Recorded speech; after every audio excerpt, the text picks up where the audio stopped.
Did you see it? Okay, so everybody's looking at the rocket because it is kind of cool and impressive. One of the coolest things happening over there right now, though, is it's on top of a giant tractor.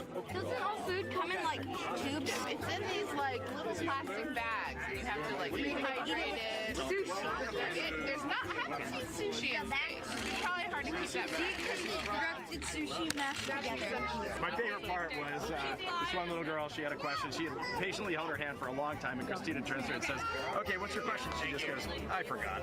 It was like, that's a perfect little kid moment. I just love. Wait, are you my mother's cats too, astronauts? What? Say that again?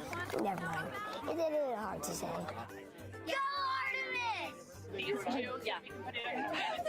Yeah. There you go. I like your dabbing astronaut back there. It's just so fun to see the enthusiasm, the energy, and a little bit of chaos. 3, 2, 1. Wasn't that so cute? I love kids and their excitement and, you know, even just being real. Like, I don't remember what I was I know, he gonna goes, ask. but I'm glad you're here.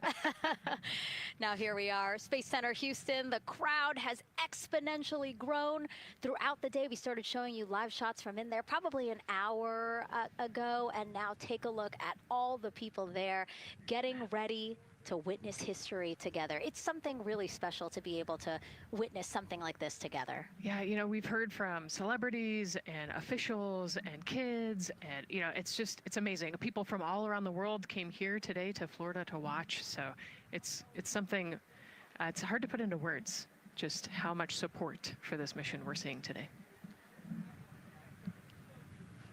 And great news, too. Remember, the team was tracking an issue with the launch abort system battery. They appear to have cleared that issue, so we are go for launch. Yes, it's exciting.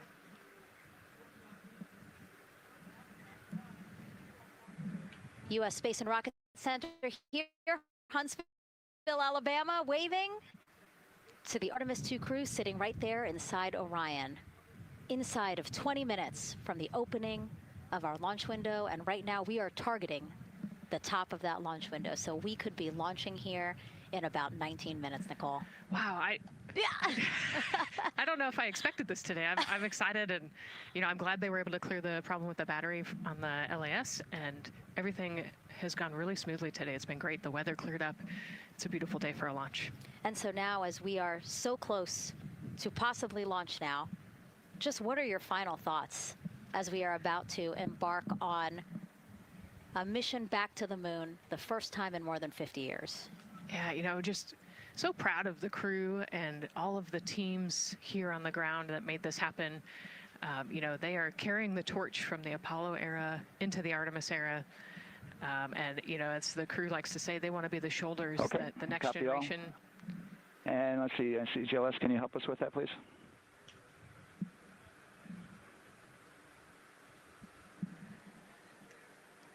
They want to be the crew wants to be the shoulders that the next generation can climb on. 001.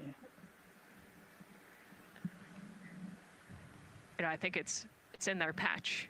We're going for all. It's in the name of their capsule, integrity, representing humility and the professionalism of everyone that got them there today. So proud of them. We love them. We're excited for them, and we cannot wait to see what they see. Just leveraging everything we've learned so far as an agency, taking us from Apollo now to the launch pad here, 39B, with Orion and SLS poised to again fly us into the history books. And before we leave you now here at the host desk to get back into operations, we just wanted to answer one question for you guys. We asked you earlier on today, what are you most excited for? And we asked you to go vote on Instagram and Twitch. Instagram, you guys said launch. Twitch, you guys said lunar flyby. So I think you guys will all be very excited since we are now about 17 minutes from the opening of our launch window today. And so with that, as we approach terminal count, let's send it back to Daryl Nail in firing room 1. Daryl. All right, thank you, Megan and Nicole, and just want to give you an update on the launch abort system that you just reported that they cleared. They believe, they are convinced, this is an instrumentation failure. So there are 2 batteries on the LAS. The LAS, of course, and with the help of my 2-year-old son's model rocket, Daniel said I could use this, so it's okay. The LAS is right here. It's the tower above Orion. Orion capsule is inside of here. It's used to pull Orion off the rocket in case something's going on with the rocket, either on the pad or in flight. 2 batteries are bad. Well, I'm sorry, one of the 2 batteries reported an out-of-family temperature, and it was very much out of family. And so they checked their data going back into the vehicle assembly building where they recharged the batteries and worked on them. And they have good, solid data, they reported, that tells them that this is an instrumentation failure, that there's something wrong with the sensor. And so they took it before the mission management team, which has to accept the risk, any changes to launch commit criteria, which this would be one, and they all fully accepted it. So now we are clear as far as that constraint is concerned. And one quick thing as we count down now, we are getting into the final minutes before liftoff. There's a 2-hour window. We haven't quite set the T0 yet, but this is a list of the cutouts. There are 150 cutouts that are included for this 2-hour launch window, and that's important. They're in very small print. That's important because there's basically 16 minutes inside this window that they cannot launch, and these are because of small things flying in orbit. There's a lot more things in orbit than there were back in Artemis I when we had 35 to 40 cutouts. For that reason, because of these 156 cutouts, they're going to be managing the launch window as we go forward. So they may have to wait out one of these cutouts. They range in time between 2 seconds to 23 seconds, but you'll hear the NASA test director talk through that. We're getting ready to merge that loop from NASA test director Jeff Spaulding.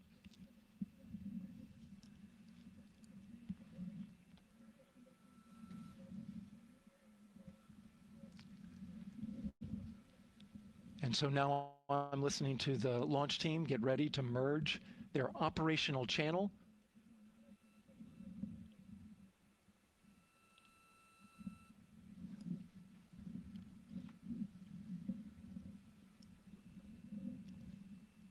We're now entering one of the most consequential phases of launch day, and that's terminal count, the final 10 minutes. And OTC, NTD, N212 for comm check?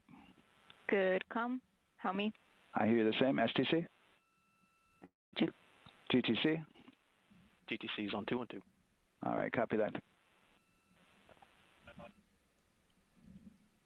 NASA Test Director Jeff Spaulding confirming communications with his team.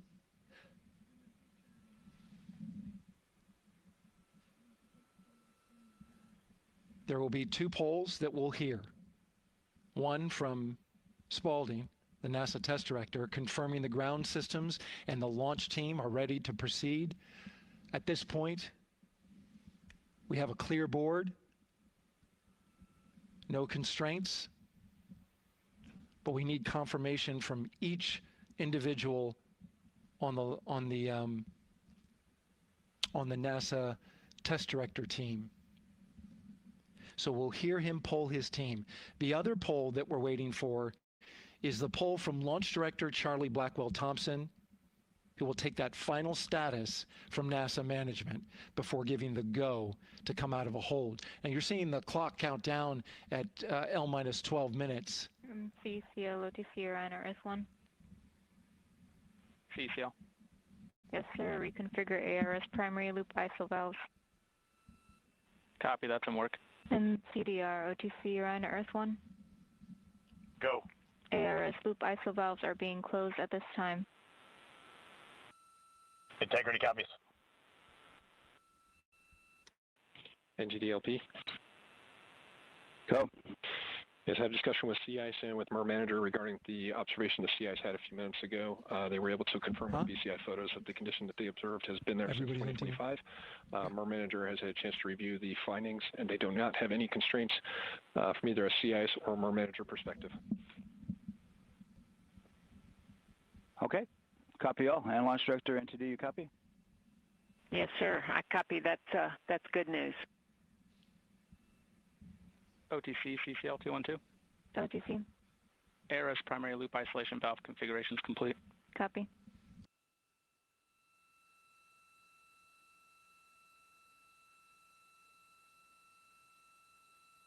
And CGLS NTD, cancel pending, please. GLS copies, and that's complete. All right, and for all personnel, we got a little bit more work to do before we pick up the clock, and we're about a little over a minute from getting to T-minus 10 minutes, but we're canceled the resume time there, and then we'll pick it up after we get through all of our work and anything else that we need to do to get through the remainder of count. So we'll continue working that to get to our T0 today.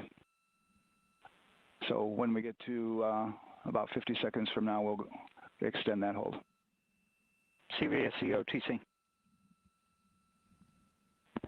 CVSE. 400-290, looking to verify that we are configured for ascent. Yep, give me about 2 more minutes. I'm going to start the CMA2 streaming. Copy. NTD, COSE, hold requested. Copy that.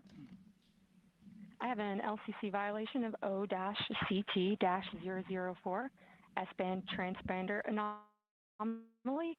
This was a transient LCC violation, so transponder 1 had a demodulated SNR estimate that went down to 2 dBm when it should have been between 10 and 13. It is now back up to 12, but we did lose that for just a moment. It does not appear that we lost our bit sync or carrier lock, which would be indicative that we lost our lock with the vehicle.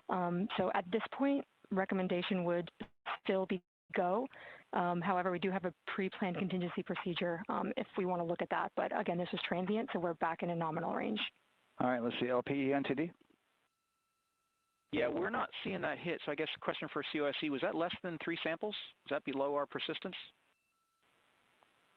Stand by, let me look. It did look like it did persist for several seconds on mine, but let me take a look at the number of samples. Could I get a repeat on the affected LCC, please? Yes, ma'am, that's going to be O-CT-004. Thank you.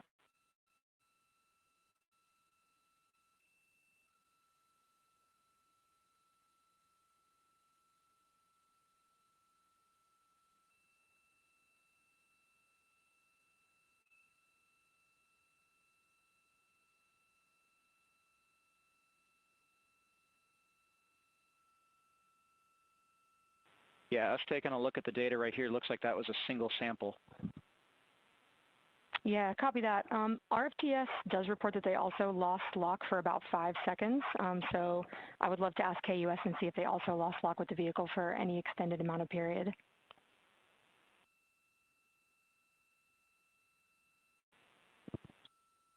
And COSE, while we're doing that, these are 1/10 hertz measurements, correct? So we would have had to lose it for over 10 seconds to get a second sample? Yes, sir, that's correct. It is 1/10 hertz. Yeah, so from our perspective, the allowance is effectively up to 30 seconds, up to 3 samples based on the 1/10 hertz. This is not an LCC violation, I believe.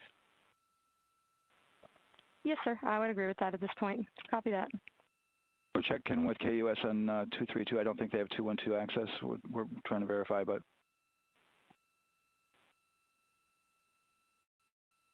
it sounds like they have a loss of lock as well.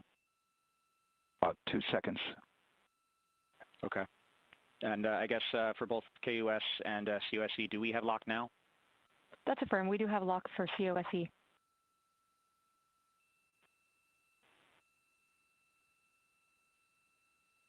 Yeah, so from the integration console perspective, we did have a temporary loss there within the allowable, and per the requirement, let's go.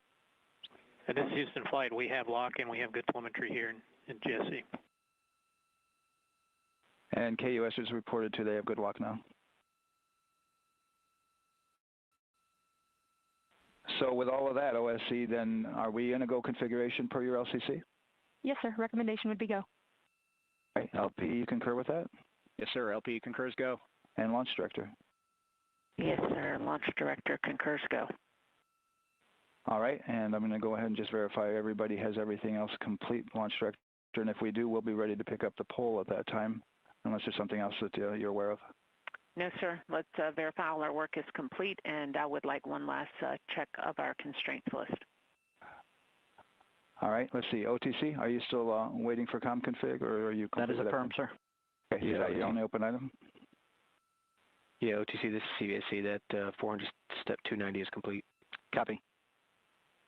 Okay, so OTC, you're complete with all of your work? That's affirmed. All right, copy that. STC? STC is complete. And GTC? GTC is complete. Okay, excellent. All right, and LPE, just want to verify we have no open constraints at this time. No open constraints. We have a clear board, sir. Okay, tracking the same here. And launch director, with that, we are clear and ready to pick up the launch readiness poll with your go. All right, sir. I am go for the poll. All right. And for all personnel, this is the NTD conducting the Artemis II launch readiness check. Verify ready to resume count and go for launch. OTC. GTC is go. STC. STC is go. GTC. C's go. MCO. KO is go. Safety console. The safety console is go. LPE. LPE's go. RTD. RTD's go. Houston Flight. Houston Flight is go. ROC. ROC is go. And CDR. Crew is go. Copy that. Thank you, Reed. And launch director, NTD, our launch team is ready to proceed at this time. All right, NTD, I copy all. At this time, I'll perform my poll. Attention on the net. This is the launch director performing the final poll for launch. Verify no constraints and go for launch. EGS, Program Chief Engineer. Artemis Chief Engineers are go. Copy, thank you. EGS, Chief Safety Officer. The Artemis CSOs are go. Copy, thank you. Range Weather. Launch weather is go. Thank you, LWO. And Artemis MMT Chair. MMT's go. Thank you, John. And Integrity Launch Director. Good to hear your voice, Charlie. PLT. Thank you, Charlie. This is Victor. We are going for our families. MS1. This is Christina. We are going for our teammates. MS2. This is Jeremy. We are going for all humanity. All right, Charlie, your Artemis II crew is go for launch. Full send. I copy that. Reed, Victor, Christina, and Jeremy. On this historic mission, you take with you the heart of this Artemis team, the daring spirit of the American people and our partners across the globe, and the hopes and dreams of a new generation.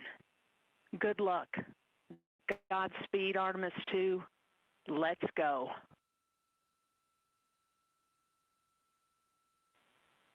And into the launch director. Go ahead, launch director. Yes, sir. You have a go to proceed with countdown. Copy that. I'll put it in work. CDR, NTD. Go. Gear risers and initiate short purge per your EPROC 10.1.1, steps 8 and 9. 10.1.1, 8 and 9 going to work. Copy. CVSC NTD, start and verify recordings of our Orion cameras. Copy. Okay. Well, there you heard it. RSR NTD. RSR. They're getting ready to start terminal count. AR rotation enable at this time, please. It's currently at T-minus 10 minutes. Once we wrap up this last bit of work. SNA arm rotation enable complete. We're going to start that clock. Copy that. Thank you. Integrity crew, close and lock visors.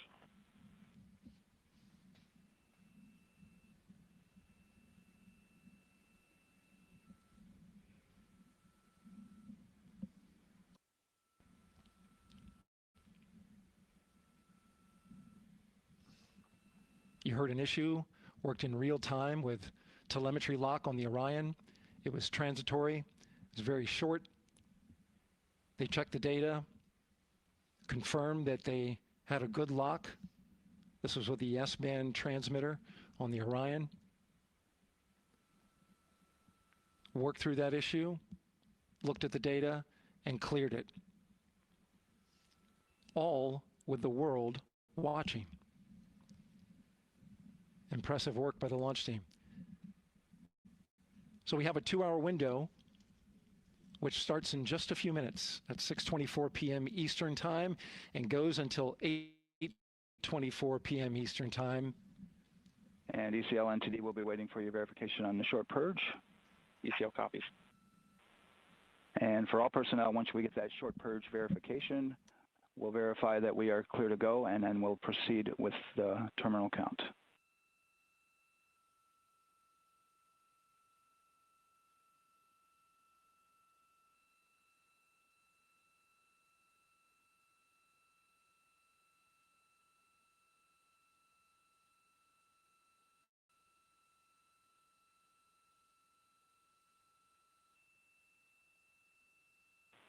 ECL time estimate?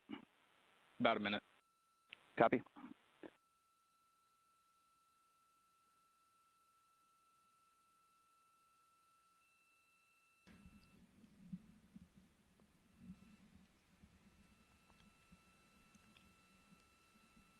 So we're going into the launch window, but not by much, it looks like.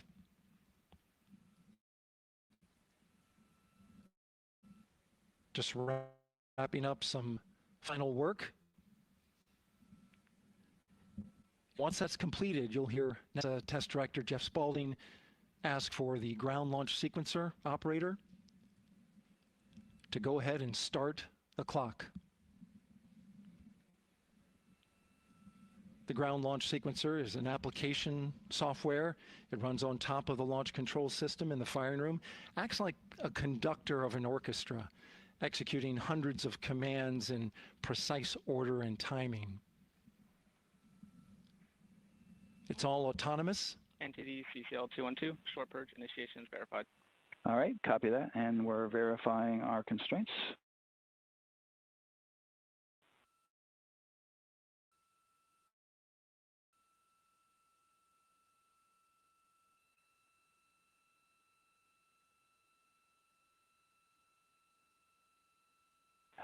All right, and we're clear from cutouts. And with that, we're going to resume the clock momentarily. And CGLS, you can resume the clock on your mark. GLS copies. 3, 2, 1, mark. GLS mainline has been initiated. T-minus 10 minutes and counting.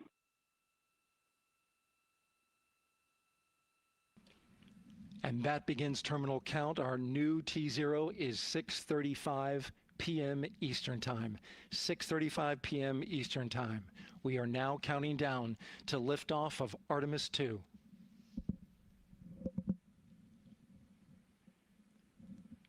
From now on, you're going to hear two voices on the loops. If everything goes nominally, NASA Test Director Jeff Spaulding, who's directly managing the launch team, and Alex Bendelos, the GLS operator who closely monitors the software. He has the ability to stop and restart the countdown. A lot of people ask about whether there's a launch button. There certainly is not. Flight and rock, our new T0 is 22:35:12. Houston flight copies. 22:35:12. Affirm. There you heard confirmation of the exact T0, 6:35 and 12 seconds p.m. Eastern Time. Again, our T0 is 6:35 and 12 seconds p.m. Eastern Time. But as I was saying, there's no launch button. This is autonomous, But there is a button that keeps you from launching, and that button allows the GLS operator to pause the countdown outside of terminal count and during terminal count and submit a hold to the next holding point. So the clock won't stop right away. If there's an issue, we'll go to the next stable holding point. This is how GLS configures the rocket and ground systems to a stable point where they can stop the countdown if that's needed. But right now, we are counting down. Our next big milestone, looking to retract the crew access arm. GLS is go for crew access arm retract. And there you see the crew access arm moving away.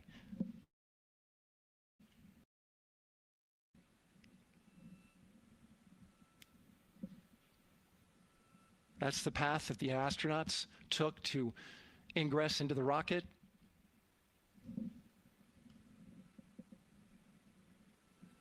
Until this point, that was their way off the pad if they needed to evacuate.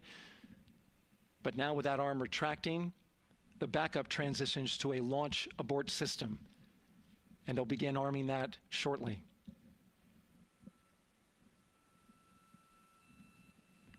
Of course, the launch abort system, great shot there of the crew access arm retracting away. The launch abort system is the tower at the top, and that's what would pull Orion crew off the top of the rocket in case of an emergency, whether it's on the ground or in flight. This is critical safety hardware that protects the lives of the astronauts.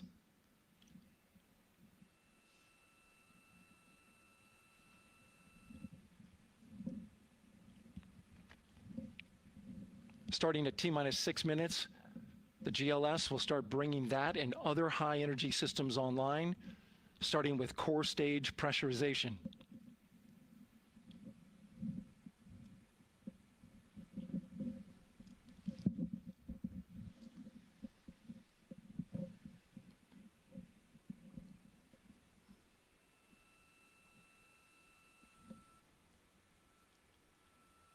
Weather is 90% go. The range is go. All systems are go.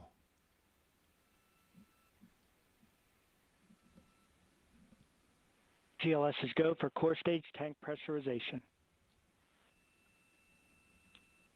That means the replenish valve for the liquid hydrogen tank has now closed, and that tank is beginning to pressurize to flight levels because that hydrogen is naturally boiling inside the tank. We'll get the liquid oxygen tank a little later in the count. Now the team is waiting for verification that, if needed, the Artemis II crew could use the launch abort system to pull Orion safely off the top rocket in an emergency. Let's listen in for that call. GLS verifies last capability available. And CDR, copy? CDR copies, last available.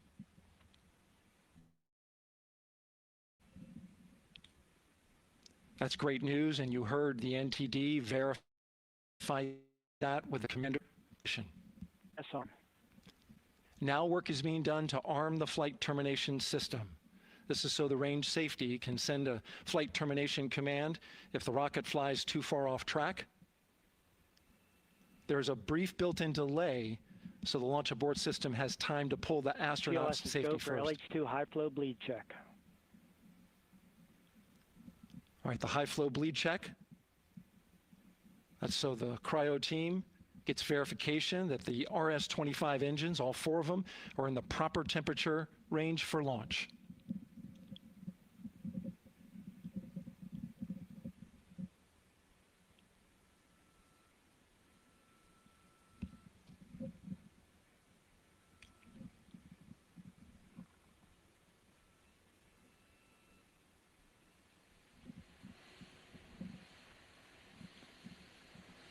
GLS is go for core stage APU start.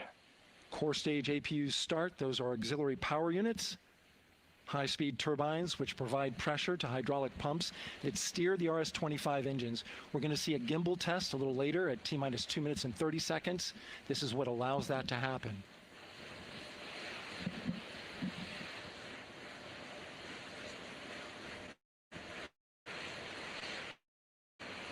Coming up in about 20 seconds, we're listening for go for purge sequence 4. That's a helium purge of the 4 core stage engines downstream of the propellant valve. This gets all the air and moisture out of there.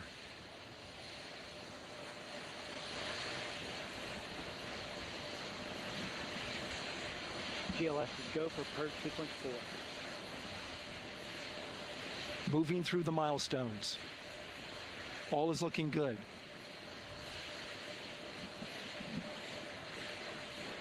Coming up in just a few seconds, we're going to get that thrust vector control actuator test.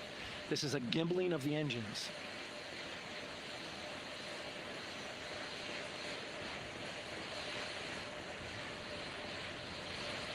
There are the 4 RS-25s, 3 of them Shuttle Heritage, 1 of them built from shuttle parts.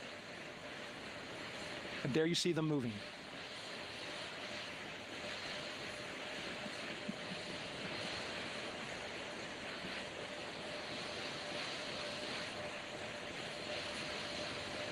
Now we're going to start moving the power from both the upper stage and the lower stage of the rocket to internal, taking ground power away and now going to battery power. GLS is go for upper stage to internal power. All right, power is removed from the rocket's upper stage, the ICPS, and it's been switched to battery. Same milestone for the lower core stage coming up at T-minus 1 minute and 30 seconds. Right now, the 4-person Artemis II crew is 248,000 miles away from the moon. And if all goes well, they will fly by it in 6 days.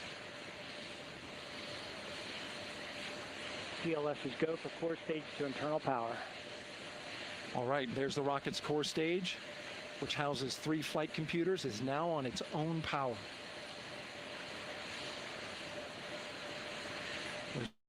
There's no more hold time because there's no more margin on these batteries. So we'd have to recycle back to T-minus 10 to recharge if we had a hold.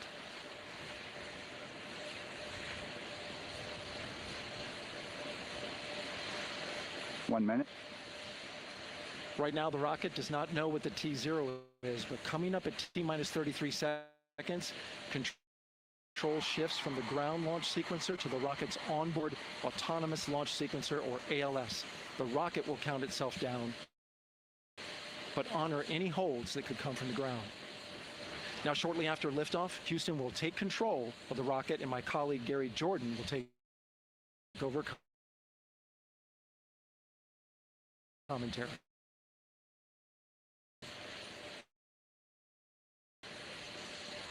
GLS go for ALS.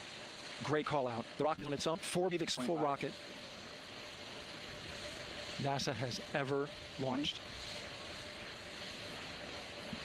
Sound suppression water is flowing. 15. And here we go.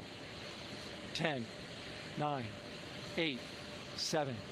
RS-25 engines lit. 4, 3, 2, 1. Booster ignition. And liftoff. The crew of Artemis II now bound for the moon. Humanity's next great voyage begins. Good roll pitch. Roger, roll pitch. Houston now controlling the flight of integrity on the Artemis II mission around the moon. Integrity, AMT high. AMT high. On time passing 30 seconds into the flights. Integrity passes the alternate MECO. Target milestone. Mission Control Houston seeing good performance on the 4 main engines. Space Launch System core stage. Integrity, 3 miles in altitude. Traveling more than 1,200 miles per hour.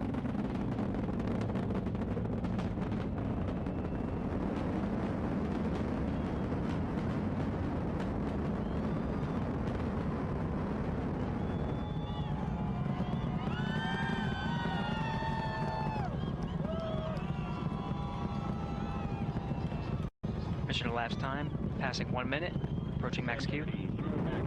On, Ponce de Leon. Stan, we have you loud and clear on Ponce de Leon. Have you the same?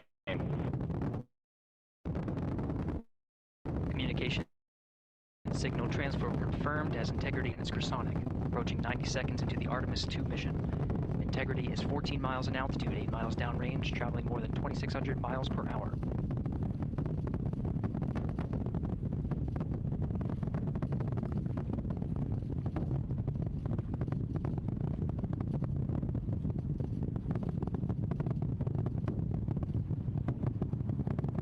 One minute 50 seconds of mission elapsed time, standing by for main engine throttle down to 85%, ahead of solid rocket booster separation, expected at the 2-minute 9-second mark. We see throttle down.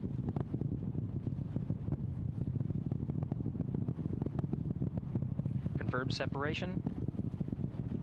Main engines throttling up, guidance converged.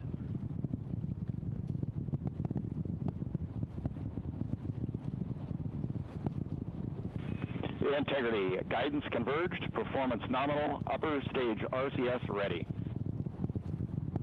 Copy all, Stan. Integrity, SM priming complete. SM priming complete. 2 minutes 45 seconds of mission elapsed time into the Artemis II mission. Thrusters on integrity and upper stage confirmed in a ready state, ahead of service module fairing separation.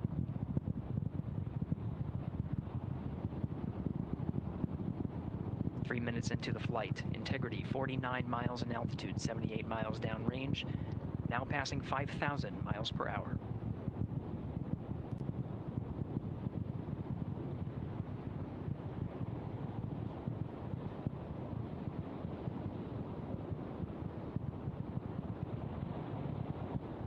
Standing by for launch abort system jettison. Houston Integrity, good last jettison, great view. Copy jettison, Team Eco 8+02.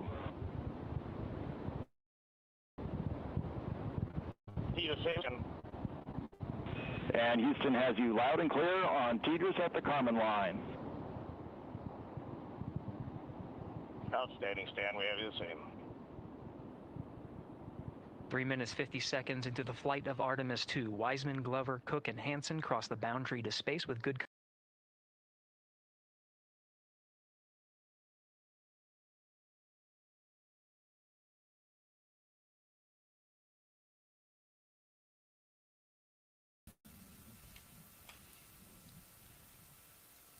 Y ahora por primera vez Orion queda expuesta al entorno del espacio.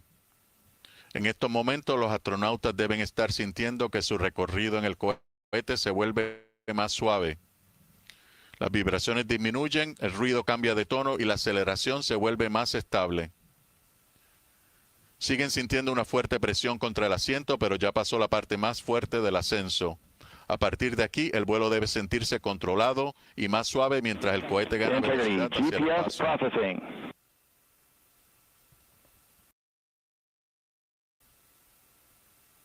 Outstanding, Stan. We see the same, and we have a beautiful moonrise. We're headed right at it.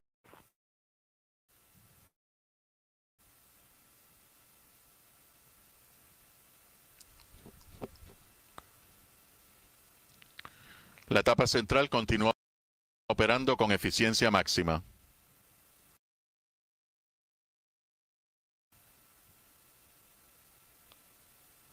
Los tanques de propelente se están vaciando rápidamente.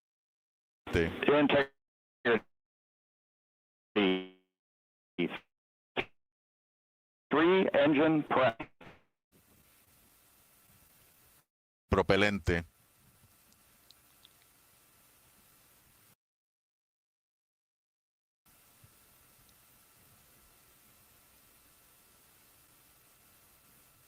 En este momento nuestro vehículo va a necesitar solo 3 de los 4 motores.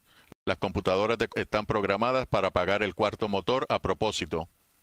Después que se apaga este motor, entramos en lo que se llama 3 Engine Press, donde se aumenta la presión de la cámara de combustión de los 3 motores que siguen encendidos, manteniendo el empuje requerido.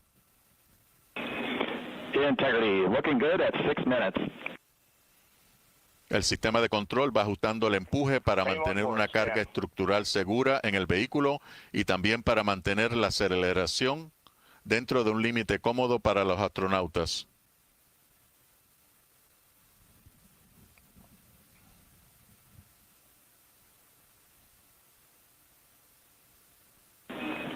Integrity, expect nominal shutdown. Integrity copies nominal shutdown.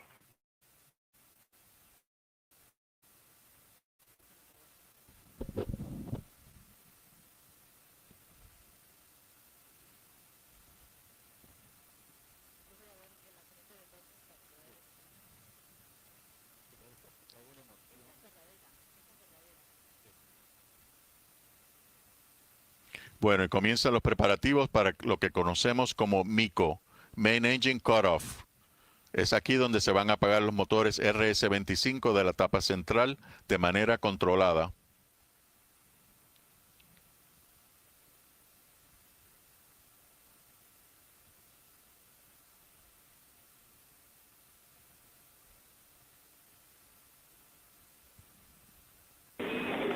Integrity, AOA open. AOA open.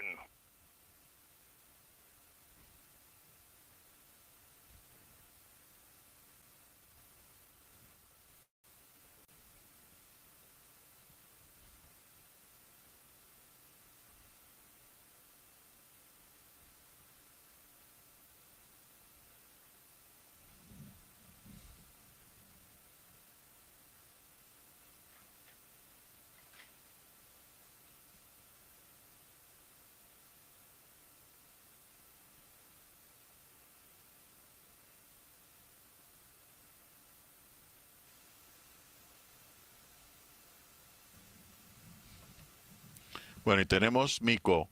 La tapa central ha cumplido su función y en estos momentos la tapa superior se desprende del enorme tanque anaranjado y va a estar tomando el control para la siguiente maniobra orbital. En este punto la tripulación ya está oficialmente en el espacio. Bueno, y hasta aquí llegan mis comentarios. En unos momentos esperamos que la etapa superior se encienda un par de veces para ajustarse a su órbita correcta. Con Artemis II, la humanidad vuelve a extender su mirada hacia la Luna con propósito y determinación. Hoy hemos presenciado un momento que va a definir una nueva era. Y ha sido un verdadero honor compartirlo con ustedes. Bueno, que esta misión nos recuerde que el futuro no se espera, se construye. Y a los astronautas les deseamos un viaje seguro. Gracias por recordarnos que la humanidad avanza cuando alguien se atreve a dar el siguiente paso. Adelante con ustedes, Noelia y Luis. Muchísimas gracias, Hamilton, por traernos la narración de este momento tan espectacular que acabamos de presenciar en persona. Luis, ¿cómo te sientes? No tengo palabras, tengo una emoción tremenda, tengo un nudo en la garganta, mi piel chinita. No, un día increíble, inolvidable. Obviamente las imágenes son espectaculares, pero verlo en persona es realmente una experiencia sensorial porque se ilumina el cielo de tal manera y el sonido que se escucha, la vibración del suelo es impresionante y más aún saber que allá arriba están los 4 astronautas amigos, sí, en la nave espacial Orion que tanto trabajo le has puesto.